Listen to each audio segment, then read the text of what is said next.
Welcome students, कैसे हैं आप सभी लोग। आपका अपने चैनल क्विक स्मार्ट टिप्स में बहुत बहुत स्वागत है। और जैसा कि हमारी एक स्पेशल प्रैक्टिस सेट की सीरीज़ चल रही है जिसमें हम साइंस के बहुत ही बेहतरीन क्वेश्चन देख रहे हैं जो डेफिनेटली आपकी हेल्प करने वाले हैं, चाहे आपका जूनियर एडिट का एग्ज़ाम हो, चाहे आपका रीट का एग्ज़ाम हो, और चाहे आपका यूपी टेट का एग्ज़ाम हो, और चाहे आपका सुपर टेट हो। अगर आप इस प्रैक्टिस सेट की सीरीज़ से बने हुए हैं तो डेफिनेटली आई एम 100% श्योर कि आपको एग्ज़ाम में फ़ायदा होने वाला है, क्योंकि यहाँ पर हम बहुत ही बेहतरीन और बहुत ही अच्छे क्वेश्चन देखते हैं और उनको बहुत ही अच्छे से समझते हैं। तो चलिए शुरू करते हैं और देखते हैं आज का पहला question. Vegetative propagation refer to formation of new plant from. कायिक प्रबंधन से तात्पर्य नए पौधे के निर्माण से है। देखिए, ये जो वेजिटेटिव प्रोपोगेशन होता है ये भी एक रिप्रोडक्शन की विधि होती है प्लांट्स में। इसमें क्या होता है, एक प्लांट से नया प्लांट ग्रो करता है। किन बेसिस पर? वो या तो उनकी जड़ों से ग्रो कर जाएगा, या फिर उनके तने से स्टेम से ग्रो कर जाएगा, या फिर उनकी पत्तियों से ग्रो कर जाएगा, लेकिन कभी भी फ्लावर से ग्रो नहीं करेगा। तो शुरू के 3 ऑप्शन में फ्लावर लिखा है तो वो ऑप्शन बाहर हो जाएगा और यहाँ पर जो आंसर होगा वो होगा आपका ऑप्शन नंबर डी। जैसे आपने देखा होगा, अगर मैं लीव्स की बात करूँ तो जो पत्थर चट्टा होता है जिसे हम इंग्लिश में ब्रायोफाइलम बोलते हैं, तो उसकी पत्तियों के साइड से ही छोटी छोटी पत्तियाँ निकलने लगती हैं और वो पत्तियाँ फिर नीचे गिर जाती हैं ज़मीन में, और वहाँ से क्या होता है, आपका एक नया पौधा उग जाता है। तो इसमें जो रिप्रोडक्शन हुआ, जो नया पौधा ग्रो करा, वो किसके मेथड से ग्रो करा? लीव्स के माध्यम से ही। यहाँ पर सीड, बीज की ज़रूरत नहीं हुई। जो प्लांट के अदर पार्ट हैं जैसे तना हो गया, रूट हो गया, या आपकी लीव्स हो गई, उनके माध्यम से नया पौधा जो है वो उग गया। जैसे अगर मैं गुलाब के पौधे की बात करूं, आपका जो रोज़ का प्लांट होता है उसमें क्या होता है, जब हम उसके तने को काट देते हैं, स्टेम को काट देते हैं और उसको फिर कहीं और लगा देते हैं, तो रोज़ का प्लांट जो है वो वहाँ पर फिर से ग्रो कर जाता है। तो वो जब हम प्लांट के डिफरेंट पार्ट से नया प्लांट ग्रो करते हैं, वही मेथड आपका वेजिटेटिव प्रोपोगेशन होता है। तो उसमें जो प्लांट फॉर्म होता है वो किसके बेसिस पर होता है? स्टेम के, रूट के, लीव्स के। तो ऑप्शन नंबर डी होगा। बाकी जो फूल है, फूल में तो हमें पूरा प्रॉपर मेल और फीमेल का फर्टिलाइजेशन देखने को मिलता है। फ्लावर के जो मेल ऑर्गन हैं और फीमेल ऑर्गन होते हैं, ठीक है। तो ऑप्शन डी यहाँ पर सही है। Next question, question number second, which of the following problem is associated with the burning of a coal. जब हम कोयले को जलाते हैं तो कौन सी समस्या उससे जुड़ी हुई होती है? जब हम उसको जलाते हैं तो कार्बन डाइऑक्साइड का एमिशन होता है, उत्सर्जन होता है, बिल्कुल। एसिड रेन होने के चांसेस होते हैं, अम्लीय वर्षा, बिल्कुल। सल्फर और नाइट्रोजन के ऑक्साइड वहाँ पर फॉर्म होते हैं। ऐश विद टॉक्सिक मेटल सुप्योरिटी, जहरीली धातु की मात्रा के साथ जो राख है वो उत्पन्न होती है, बिल्कुल। जब हम कोयले को जलाते हैं तो ऐसा होता है। या फिर आंसर होगा ऑल ऑफ दीज। तो ये तीनों चीज़ें हमें देखने को मिलती हैं जब हम कोयले को जलाते हैं। तो आंसर यहाँ पर ऑप्शन नंबर डी होने वाला है। नेक्स्ट क्वेश्चन है, the temperature inside the solar cooker ranges from. जो सोलर कुकर होता है उसके अंदर का जो तापमान है वो कितना होता है, ये हमें यहाँ पर बताना है। अच्छा क्वेश्चन है। तो यहाँ पर जो आंसर होने वाला है वो है आपका ऑप्शन नंबर बी। उसमें जो टेम्परेचर है वो आपको देखने को मिलता है 100 डिग्री से लेके 140 डिग्री सेल्सियस तक। तो ऑप्शन बी, इसको आप याद रखेंगे, बहुत ही अच्छे से आपको इसको याद रखना है।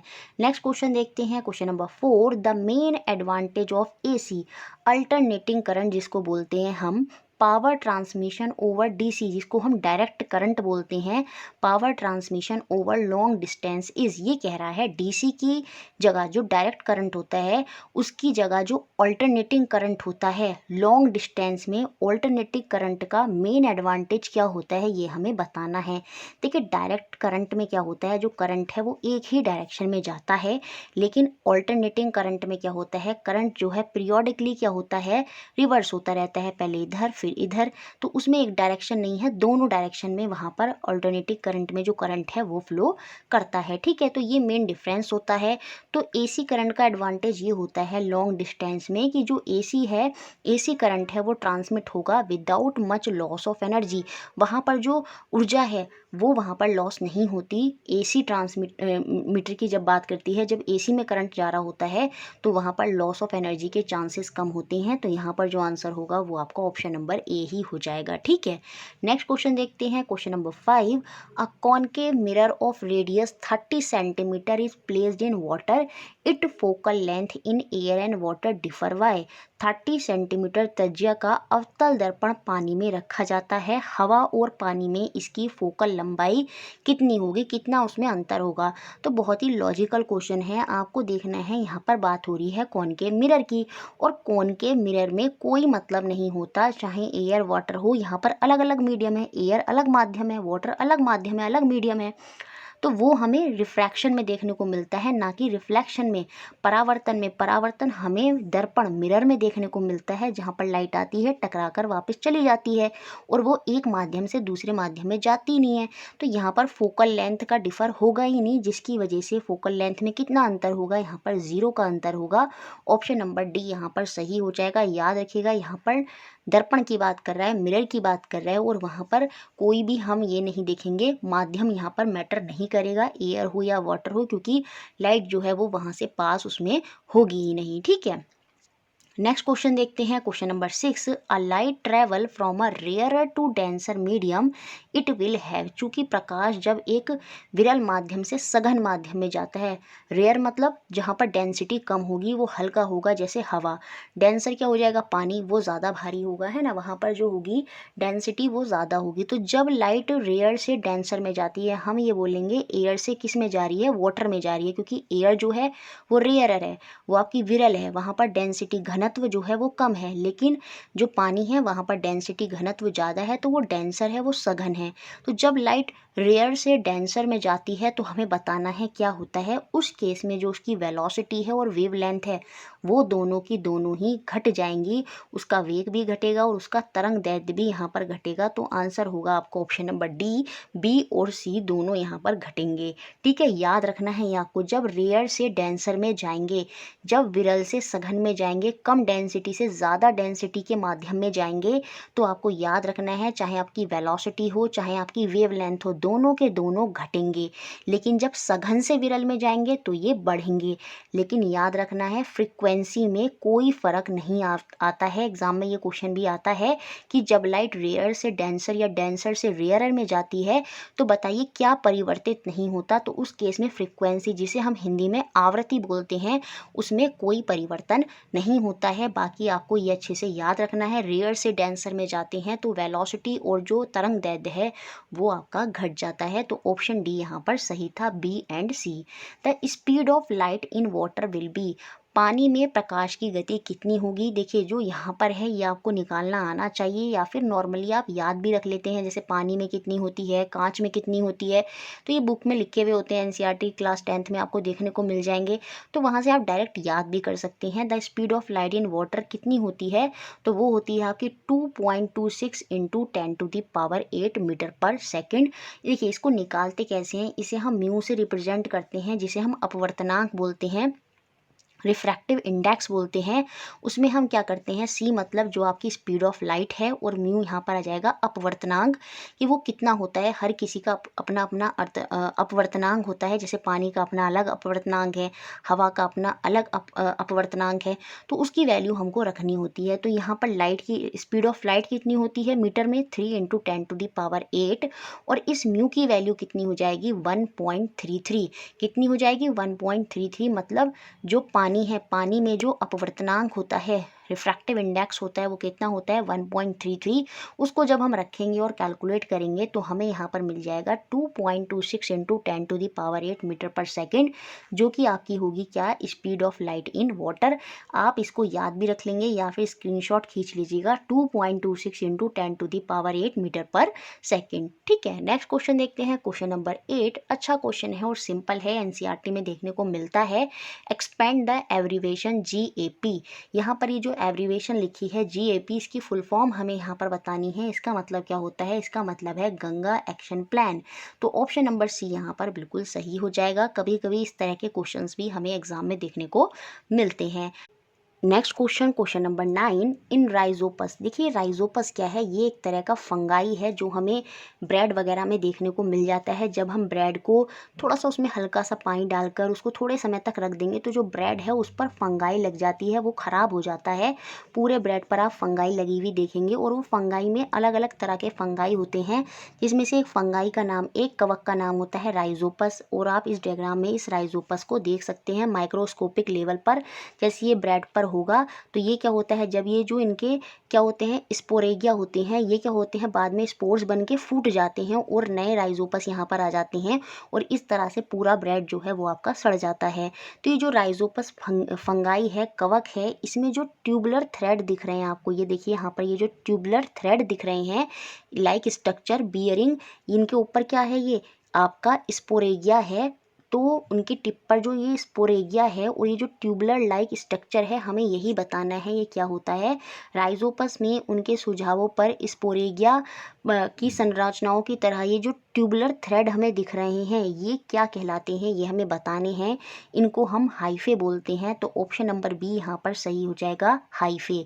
याद रखना है ये आपको अच्छे से। इसमें यहाँ पर ये रूट्स होती हैं, ये यहाँ पर इसकी हाइफे हो जाता है और इसके ऊपर टिप पे क्या मिलता है आपको, स्पोरेगिया देखने को मिलता है और इसी के अंदर स्पोर्स होते हैं और यही क्या होते हैं, जब ये फूटता है तो फूटकर ये जो स्पोर्स हैं वो इसमें से बाहर निकलकर नीचे गिर जाते हैं और वो फिर पूरे ब्रेड पर इस तरह से आगे को फैलते चले जाते हैं।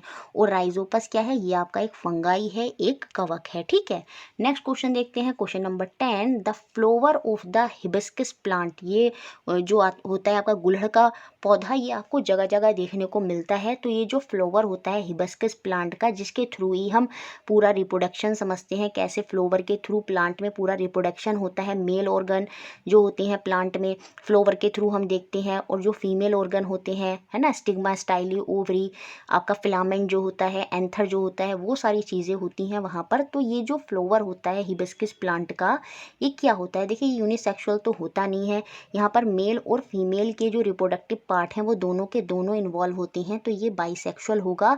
तो ऑप्शन नंबर ए यहाँ पर बिल्कुल सही हो जाएगा। नेक्स्ट क्वेश्चन देखते हैं, question number 11, which is the most common method of reproduction in majority of fungi and bacteria. अधिकांश कवक और बैक्टीरिया में प्रजनन का सबसे आम तरीका कौन सा होता है, तो वो आपका स्पोर फॉर्मेशन ही होता है, जो अभी हमने राइजोपस में देखा था। बीजाणु जो गठन है वही हमें देखने को मिलता है। तो ऑप्शन नंबर बी यहाँ पर सही होगा। कवक में बेसिकली यही स्पोर फॉर्मेशन जो है वो देखने को मिलता है। नेक्स्ट क्वेश्चन देखते हैं, question number 12, which plant hormone promote cell division. जो सेल का, कोशिका का विभाजन होता है प्लांट में, तो वो पादप में किस हार्मोन की वजह से होता है, कौन सा हार्मोन है जो उसको बढ़ावा देता है, तो वो होता है आपको साइटोकिनिन। तो ऑप्शन नंबर सी यहाँ पर बिल्कुल सही हो जाएगा, साइटोकिनिन। जो ऑक्सिन होता है, इसी हार्मोन की वजह से क्या होता है, जो प्लांट होते हैं वो अपना फेस जो है वो सूरज की तरफ कर लेते हैं फोटोसिंथेसिस करने के लिए। ठीक है, ये आपको याद रखना है। आपका जो गिबरेलिन हार्मोन होता है, ये सीड के जर्मिनेशन के लिए रेस्पॉन्सिबल होता है। ठीक है, तो ये सारी चीज़ें आपको प्लांट हार्मोन में बेसिकली ऑक्सिन याद रखना है। क्वेश्चन एग्जाम में आता है कि जो प्लांट हैं वो सन की तरफ क्यों फेस कर लेते हैं, कौन से हार्मोन की वजह से, ऑक्सिन। और ये प्लांट की ग्रोथ में मदद करता है। और ये जो गिबरेलिन होता है ये सीड के जर्मिनेशन में मदद करता है। और ये जो साइटोकिनिन हार्मोन होता है ये कोशिका के विभाजन में मदद करता है प्लांट में। ये आपको अच्छे से याद रखना है। ठीक है, नेक्स्ट क्वेश्चन देखते हैं, question number 13, the main function of abscisic acid in plant is. पौधों में जो एब्सिसिक एसिड होता है उसका मुख्य कार्य क्या होता है, ये प्लांट की ग्रोथ को रोकता है। ऐसा थोड़ी कि प्लांट बढ़ते ही रहते हैं, बढ़ते ही रहते हैं, एक पर्टिकुलर टाइम बाद वो रुक जाती हैं। तो टू इनहिबिट ग्रोथ, जो उनकी विकास है उसको बाधित करने के लिए क्या होता है, एब्सिसिक एसिड होता है। तो ऑप्शन नंबर बी यहाँ पर बिल्कुल सही हो जाएगा। ठीक है, नेक्स्ट क्वेश्चन है, question number 14, the longest fibre on the cell body of a neuron is called. देखिए जो हमारा ब्रेन होता है, पूरी हमारा ब्रेन बोल रहे हैं, जो पूरी हमारी नर्वस सिस्टम है उसमें जो नर्व्स होती हैं उनके अंदर जो सेल होते हैं उन्हें हम क्या बोलते हैं, न्यूरॉन बोलते हैं। क्या बोलते हैं, न्यूरॉन होते हैं। तो उस पूरे न्यूरॉन का एक ऐसा इस तरह से कुछ स्ट्रक्चर होता है, बीच में यहाँ पर न्यूक्लियस मिलेगा। ये जो आपको इस तरह से दिख रही है साइड में, इनको हम बोलते हैं डेंड्राइट्स बोलते हैं। ठीक है, तो इसमें पूछ रहा है ये जो लॉन्गेस्ट फाइबर है यहाँ से यहाँ तक की, ये जो सेल बॉडी में दिख रही है हमें न्यूरॉन में, इसको हम क्या बोलते हैं, इसको हम एक्सॉन बोलते हैं। तो यहाँ पर जो आंसर होगा ऑप्शन नंबर सी होगा, ये आपको अच्छे से याद रखना है। और ये जो ये इस तरह से आपको दिख रही हैं, ये होती हैं आपकी डेंड्राइट्स। और ये पूरा स्ट्रक्चर किसका है, ये न्यूरॉन का है। जो हमारे नर्वस सिस्टम में जो सेल होते हैं, ये सबसे लॉन्गेस्ट सेल होते हैं हमारे। तो ये सब आपको अच्छे से याद रखना है। तो longest fibre of the cell body of neuron क्या होती है, वो आपकी एक्सॉन होती है। ठीक है, नेक्स्ट क्वेश्चन देखते हैं, question number 15। The main function of cerebrum is, जो हमारा ब्रेन होता है उसका जो आगे वाला हिस्सा होता है वो हमारा सेरिब्रम होता है। तो इसका मेन फंक्शन क्या होता है, ये जो आगे वाला पार्ट है सेरिब्रम है, यही रिस्पॉन्सिबल होता है हमारा सोचने के लिए। जितनी भी हम रीजनिंग करते हैं, जितना भी तर्क वितर्क करते हैं, वो सारी चीज़ें थिंकिंग वाला पार्ट जो है वो सेरिब्रम करता है। तो यहाँ पर जो आंसर हो जाएगा वो ऑप्शन नंबर ए हो जाएगा। सोचना बेसिकली थिंकिंग में सब आ जाएगा, रीजनिंग करना, और किसी भी पर्पज़ से अगर आप कोई भी लॉजिकल चीज़ कर रहे हैं तो वो थिंकिंग में ही आ जाएगी। और ये मेन फंक्शन होगा सेरिब्रम का, ऑप्शन नंबर ए। ठीक है, नेक्स्ट क्वेश्चन है question number 16। Maximum number of electron in an orbit of an atom is determined by, परमाणु की किसी कक्षा में अधिकतम इलेक्ट्रॉनों की संख्या कितनी होगी। देखिए, हमने बोर की थ्योरी पढ़ी थी। बोर की थ्योरी में क्या होता है कि जो एटम है वो शेल में क्या होते हैं, अपनी अपनी शेलों में चक्कर लगाते हैं। और कितने इलेक्ट्रॉन होंगे, जैसे इसको के शेल बोलेंगे, इसको एल शेल बोलेंगे, इसको एम शेल बोलेंगे। तो हर शेल में कितने नंबर ऑफ एटम होंगे वो हमें बताना है। जैसे कोई एलिमेंट है, सपोज मेरे पास क्या है, कार्बन है। कार्बन का एटॉमिक नंबर कितना होता है, 6 है ना। तो अब इसको जब हम इलेक्ट्रॉनिक कॉन्फ़िगरेशन करेंगे, इसका विन्यास करेंगे, तो पहले में 2 फिर 4। आप सोच रहे होंगे ये कैसे करा। तो यहाँ पर ये नंबर ऑफ एटम जो होंगे, ये जो कार्बन है इसके जो एटम हैं वो कितने एटम होंगे हर शेल में, वो हमें देखना होता है।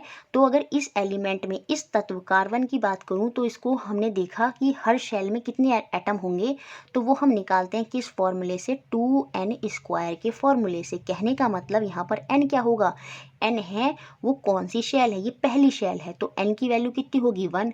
और 1 करें मतलब 2 × 1 का स्क्वायर करेंगे तो पहली शेल में नंबर ऑफ एटम कितने हो गए, 2, इसलिए मैंने क्या लिखा था, 2। अब अगर मैं दूसरी शेल की बात करूं तो मैक्सिमम नंबर ऑफ एटम इसमें कितने हो सकते हैं, तो 2n² मतलब ये दूसरी शेल है, तो 2 × 2 का स्क्वायर मतलब 2 का स्क्वायर कितना होगा, 4, और 4 2 जा 8। तो maximum number of atom second shell में कितने होंगे, वो 8 होंगे। लेकिन यहाँ पर क्योंकि इसका एटॉमिक नंबर ही 6 है, तो जब हम इसको कॉन्फ़िगर करेंगे तो वो 2 और 6 इस तरह से, 2 और 4 जो हैं वो इस तरह से बट जाएंगे। तो किसी भी उसकी जो शेल है उसमें नंबर ऑफ एटम, जो ऑर्बिट है उसमें नंबर ऑफ एटम अगर हमें बताने हैं तो वो हम किस फॉर्मूले के बेसिस पर बताते हैं, तो वो फॉर्मूला होता है 2n² के द्वारा, जहाँ पर n क्या है, ये ऑर्बिट का नंबर है, उस कक्षा की संख्या है जिस कक्षा में वो नंबर ऑफ एटम वहाँ पर पर्टिकुलर कितने होंगे। ठीक है, तो ये नेक्स्ट क्वेश्चन देखते हैं, question number 17। Posture and balance of a body is controlled by, शरीर में जो आपके जितने भी आसन होते हैं, जिस तरह के आप पोस्चर बनाते हैं, और जो आपका बैलेंस है, संतुलन है, उसको कौन नियंत्रित करता है, तो उसको हमारा जो ब्रेन होता है, उसका जो पीछे वाला हिस्सा होता है, जिसे हम क्या बोलते हैं, सेरिबेलम, वो वहाँ पर कंट्रोल करता है उसको, पोस्चर और बैलेंसिंग को। तो ऑप्शन नंबर सी यहाँ पर बिल्कुल सही हो जाएगा, सेरिबेलम। नेक्स्ट क्वेश्चन देखते हैं, question number 18। The arrangement of element in the modern periodic table is based on their, आधुनिक जो आवर्त सरणी है उसमें जो तत्वों की व्यवस्था है वो किसके आधार पर है। देखिए, जो पुरानी टेबल थी, पीरियोडिक टेबल, वो थी एटॉमिक मास के बेसिस पर, जो परमाणु द्रव्यमान होता है उसके बेसिस पर। लेकिन जो मॉडर्न पीरियोडिक टेबल है वो किसके बेसिस पर है, increasing atomic number in horizontal row. Horizontal मतलब 36 पंक्तियों में, जैसे यहाँ पर आपका पहला एलिमेंट, फिर दूसरा, फिर तीसरा, इस तरह से उनके एटॉमिक नंबर से ही पूरी पीरियोडिक टेबल हॉरिजॉन्टल जो है वो फिल करी हुई है। तो ये यहाँ पर modern periodic table increasing atomic number in horizontal row के बेसिस पर यहाँ पर हमारी पूरी जो पीरियोडिक टेबल है वो मॉडर्न अरेंज हुई हुई है। देखिए, जो आवर्त सरणी है, जो हमारी पीरियोडिक टेबल होती है, उसमें जो 36 रेखाएं होती हैं, जिन्हें हम पीरियड्स बोलते हैं या फिर आवर्त बोलते हैं, जिनकी संख्या कितनी होती है, 7। तो जो पूरी पीरियोडिक टेबल में जो हॉरिजॉन्टल लाइन होंगी वो कितनी होती हैं, जैसे यहाँ पर ये एलिमेंट है, तो ये पूरी जो हॉरिजॉन्टल लाइन है ये आपकी कितनी होंगी, ये 7 होंगी, और इनको हम क्या बोलते हैं, पीरियड बोलते हैं। और जो यहाँ पर आपकी वर्टिकल्स लाइन होंगी, जिन्हें हम वर्टिकल कॉलम बोलेंगे या फिर आपके क्या बोलेंगे, ग्रुप्स बोलेंगे हिंदी में, जिसको हम वर्ग बोलते हैं। ये कुल मिलाकर कितने वर्ग होते हैं, 18 वर्ग होते हैं। तो ये भी एग्जाम में क्वेश्चन आ जाता है कि पीरियोडिक टेबल में कितने पीरियड्स होते हैं, कितने आवर्त होते हैं। जो हॉरिजॉन्टल होंगे वो आपके 7 होंगे और वर्टिकल कितने होते हैं, वो आपके 18 होते हैं। और ये जो एलिमेंट, ये जो तत्व हैं, ये इनमें किस तरह से अरेंज होते हैं, ये आपके atomic number, increasing atomic number के बेसिस पर अरेंज होते हैं हॉरिजॉन्टल रोज में। ठीक है। Next question, question number 19। In diamond each carbon atom is bonded to 4 other carbon atom to form. हीरे में प्रत्येक कार्बन परमाणु को बनाने के लिए 4 अन्य कार्बन परमाणुओं के साथ जोड़ा जाता है। जैसे आप इस डायग्राम में खाली अभी एक सिंगल को देखेंगे तो बीच में एक कार्बन का एटम है जो 4 अन्य कार्बन के एटम से जुड़ा हुआ है, बॉन्ड उनका बना हुआ है। और ये कैसा स्ट्रक्चर बनाते हैं, तो ये आपका एक रिजिड 3 डायमेंशनल स्ट्रक्चर यहाँ पर फॉर्म करते हैं। तो ऑप्शन नंबर बी यहाँ पर सही होगा। एक कठोर 3 आयामी संरचना यहाँ पर हमें देखने को मिलती है। फुटबॉल की तरह नहीं होता, रिंग यहाँ पर नहीं बनता, हेक्सागन एरे जो है वो भी यहाँ पर नहीं बनती है। एक रिजिड 3 डायमेंशनल स्ट्रक्चर हमें जो हीरा होता है, डायमंड होता है, जो कार्बन के बॉन्ड से बना हुआ होता है, उसमें हमें देखने को मिलता है। नेक्स्ट और लास्ट क्वेश्चन है आज का। Artificial flavour for orange is obtained from. संतरे के लिए जो कृत्रिम स्वाद है, वो अगर हमें किसी भी सब्सटेंस में संतरे जैसा आर्टिफिशियल स्वाद लेके आना है तो उसमें क्या मिलाया जाएगा, ये आप बताएंगे। देखिए, वीडियो आपको अच्छा लगता है तो प्लीज़ उसको लाइक ज़रूर कर दिया करें। बहुत मेहनत से ये सारे क्वेश्चन आपके लिए कलेक्ट करे जाते हैं। शेयर करना है और सब्सक्राइब भी ज़रूर करना है। और इसका आंसर होने वाला है आपका ऑक्टाइल एसीटेट। वो क्या होता है आर्टिफिशियल फ्लेवर, आपका ऑक्टाइल एसीटेट होता है। तो ऑप्शन नंबर डी यहाँ पर सही है। वीडियो अच्छी लगी है, फिर से बोल रहे हैं, उसको लाइक शेयर सब्सक्राइब करें और इसी तरह इस प्रैक्टिस सेट से जुड़े रहें ताकि आप बहुत अच्छा स्कोर करें। Thank you very much.